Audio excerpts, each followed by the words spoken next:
Welcome back, everybody. Today, we're going to be taking a deep dive into some fascinating questions about the afterlife. That was intriguing. It is.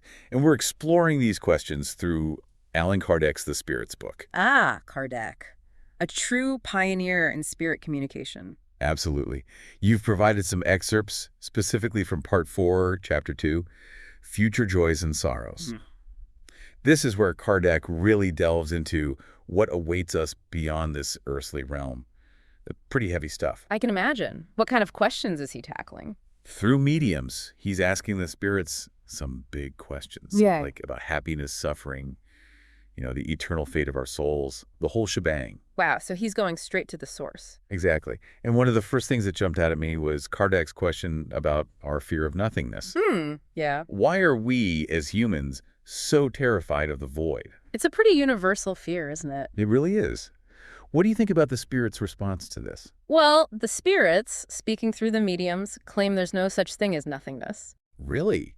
So what are they saying happens after we die? They suggest that our souls, in their pre-incarnate state, actually know this truth. So are you saying a part of us remembers existing beyond the physical realm? Yeah, that's the idea. And that's why the idea of nothingness is so unsettling. Like, it goes against our very nature. Right. The spirits propose that this innate fear isn't just some fear of the unknown, but a vague memory, like an echo of our soul's journey. Oh, wow. It's like our souls were whispering to us saying, hey, wait a minute, there's more to this story. Exactly. I like that. Okay, so then Kardec takes it a step further.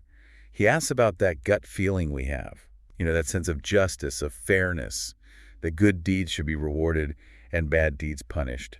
Where does that come from? Yeah, that inherent moral compass. Right. What do the spirits say about that? Their response to this is really interesting. They suggest that this moral compass, this inherent sense of right and wrong, stems from the soul's pre-incarnate knowledge, too.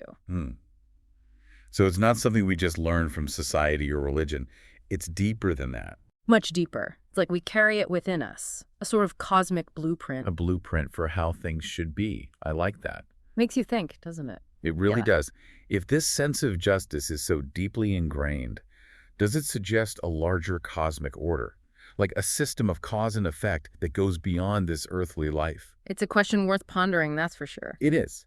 And Kardec, being the inquisitive guy that he was, he didn't stop there. He wanted to know about God's role in all of this.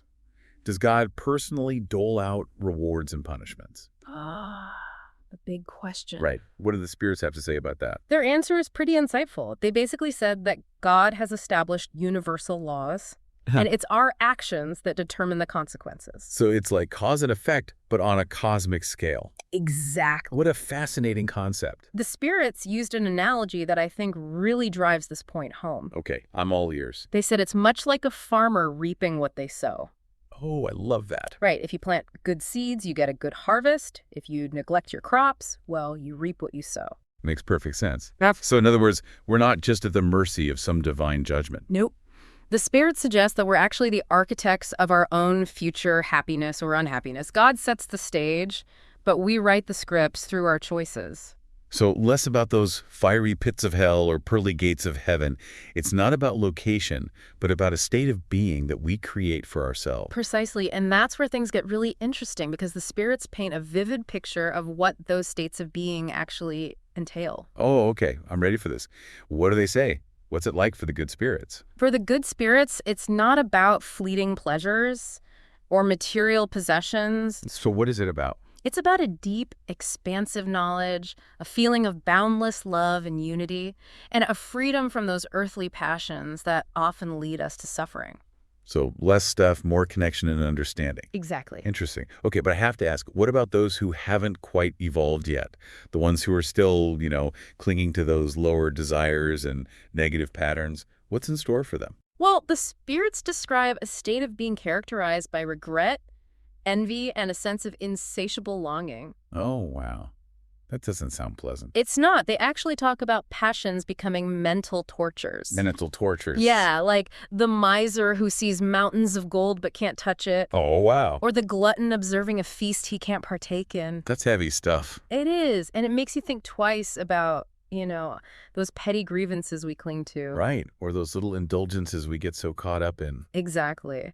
Because in the grand scheme of things, they just don't matter. They really don't. The spirits are urging us to focus on what truly matters. Which is? Love, kindness, compassion, service to others. The good stuff. The good stuff. These are the things that bring lasting joy. Both in this life and the next. That's right. Okay, this is all giving me a lot to think about. Yeah. So we're building our future happiness or unhappiness through our actions. But how does purgatory fit into all of this? That's where it gets even more interesting. Because the spirits explain that purgatory isn't some fiery underworld. Right, like some specific place. Yeah, like a location we go to after death. It's not that at all. So what is it then? They describe it as a state of being, a period of purification we go through as we strive for greater spiritual evolution. Are you saying our earthly lives, with all their ups and downs, are a form of purgatory? That's what the spirits suggest. Wow, that changes things. So it's like we're all in this massive cosmic classroom, Exactly. learning and growing through our experiences. Every mistake, every challenge we overcome, every act of kindness, they're all shaping our souls. Moving us closer to or further from that true happiness the spirits describe. Precisely. Okay, so we're constantly being, like, refined, purified by the fire of experience. I have to ask, though, what about those who have made, significant mistakes in this life, harmed others? Is there any hope for redemption? Kardec asked that very question, and the spirit's response is full of compassion and hope. I'm relieved to hear that. What did they say? They emphasize that sincere repentance is essential, of course. Right, makes sense. But it's not enough on its own. No. They say true redemption lies in action, in actively making amends for past wrongs through service to others. So it's less about feeling guilty or beating yourself up over past mistakes? Much less, it's about acknowledging the harm you've caused and taking concrete steps to make things right. Okay, yeah. That sounds more productive. The spirits are very clear about this. They say God values deeds more than just empty gestures of remorse. Oh, interesting. So it's about walking the walk, not just talking the talk. Exactly. They even share a pretty powerful analogy. They said losing a finger in service to others outweighs years of self-flagellation. Whoa, that's a striking image. Really drives the point home. Doesn't it? It's not about punishing yourself, but about channeling that remorse into positive action, making a real difference in the world. So less wallowing, more doing good. Right, and they give examples of what that might look like. Like what? It's not about grand gestures or heroic acts. It's the everyday choices. Choosing kindness over judgment. Offering forgiveness instead of holding on to resentment. Helping someone in need. Exactly. Those simple everyday things. But the spirits are saying these seemingly small choices, these everyday acts of love and kindness, they have a profound impact on our spiritual evolution, both in this life and the next. It's like we're weaving a tapestry, thread by thread, choice by choice. I like that. And each act of love, each gesture of compassion adds to the beauty and harmony of the overall design. Beautiful way to put it. And it reminds us we're not just passengers on this journey. We have the power to shape our destiny, create a future filled with joy and love. For ourselves and for the world around us. Absolutely. It really makes you think about the long game, doesn't it? Not just the immediate consequences of our actions, but like the ripples they create in our eternal journey. Yeah. But when we're talking about the state of our souls in the afterlife, what really struck me was how Kardec framed these questions around future joys and sorrows. Why those two emotions specifically? I think he recognized that joy and sorrow, they're fundamental to the human experience, right? We're constantly chasing happiness and trying to dodge suffering. And those desires, those longings, they don't just vanish when we leave our physical bodies. It's like they're baked into the core of who we are, woven into the fabric of our souls. So when Kardec asks the spirits to describe what joy and sorrow are like in the afterlife, their answers are really something. They go way beyond just simple pleasure and pain. Oh, absolutely. For the good spirits, joy isn't about those fleeting pleasures or material things. It's something much deeper. What do they say it is then? It comes from a deep understanding of the universe, a profound sense of love, connection with all beings, and freedom. Freedom from all those earthly desires that just cause so much turmoil. It's wild that they highlight knowledge as a source of joy. I never thought of it like that before. Yeah. But it makes sense, right? The more we understand about ourselves and the universe, the less fear we have, less Yeah. uncertainty. Exactly. And the spirits suggest this pursuit of knowledge, this quest for understanding.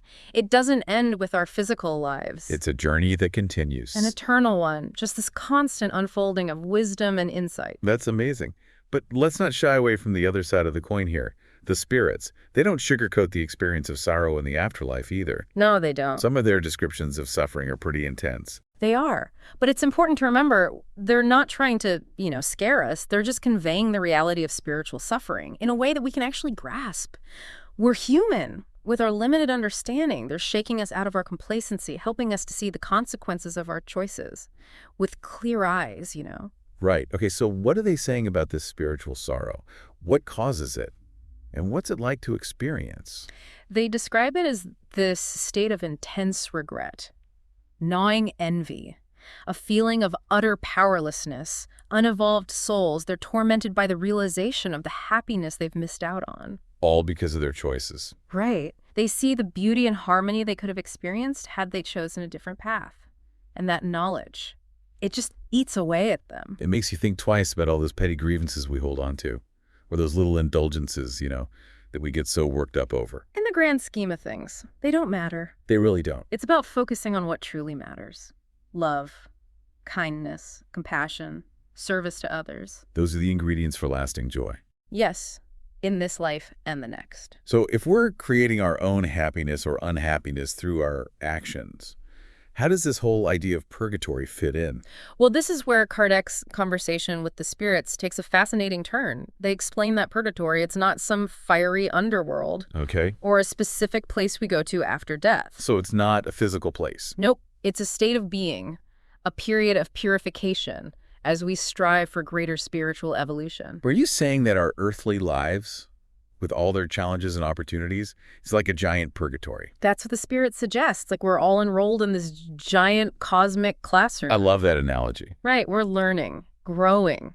Through our experiences, every mistake, every challenge we overcome, every act of kindness we offer, they're all shaping our souls, moving us closer to or further from that state of true happiness that the spirits describe. Okay, so we're constantly being, refined, purified by the fire of experience. But I have to ask, what about those who have made, significant mistakes in this life, harmed others? Is there any hope for redemption? Kardec asked that very question, and the spirit's response, it's actually full of compassion and hope. Okay, that's good to hear. What do they say? They emphasize that sincere repentance is essential. Makes sense. But it's not enough on its own. No. They say true redemption lies in action, in actively making amends for past wrongs, through service to others. So it's less about beating yourself up about past mistakes? It's about acknowledging the harm and taking concrete steps to make things right. Yeah, okay. That seems more helpful. Actionable. The spirits are very clear about this. They say God values deeds over empty gestures. It's about putting in the work. Exactly. They even shared this really powerful analogy, they said. Losing a finger in service to others outweighs years of self-flagellation. Wow, that's an intense image. But I get it. It drives home the point. It's not about punishing yourself. It's about channeling that remorse into something positive, making a real difference. Less wallowing, more making things right. Precisely. And they give examples of what that might look like. What kind of examples? It's not about, these grand gestures or heroic acts. It's the everyday choices. Choosing kindness over judgment, offering forgiveness instead of, holding on to resentment. Extending a helping hand. Exactly. They sound so simple. It does. But the spirits are saying these small choices, these everyday acts of love and kindness, they have a huge impact on our spiritual evolution in this life and the next. It's like we're weaving this tapestry, thread by thread, choice by choice. Yes. And each act of love, each gesture of compassion, it adds to the beauty, the harmony of the design. That's a great way to think about it. It reminds us that we're not just passive passengers on this journey, we're co-creators. We have the power to shape our destiny, to create a future filled with joy and love. For ourselves and for everyone around us. Absolutely. Speaking of shaping our destiny, one thing that stood out to me from Kardec's questions in Future Joys and Sorrows was about the duration of punishment in the afterlife. Is there a set time? Is it permanent? What did the spirits have to say about that?